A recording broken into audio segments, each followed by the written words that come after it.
В Якутии завершается навигация. Полностью окончить завоз жизнеобеспечивающих грузов района республики планирует до 15 октября.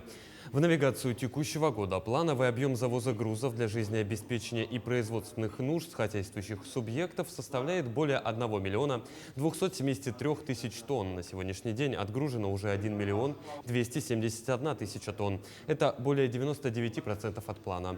Доставлено до пунктов назначения 95% от плана. Это более 1 миллиона 213 тысяч тонн. Отмечу, что практически все доставляемые груза отгружены.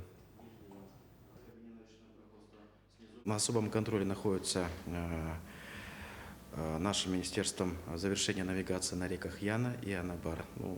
Стоит отметить о том, что последние груза уже сегодня доставлены. Сейчас идет отгрузка полных объемов на реке Яна. Это в Нижнеянске уголь, порядка там 5000 осталось, и остался река Анабар. Это объемы алмазов Анабаров, это производственно-технического назначения груза, ну и до 15 числа планируют завершить.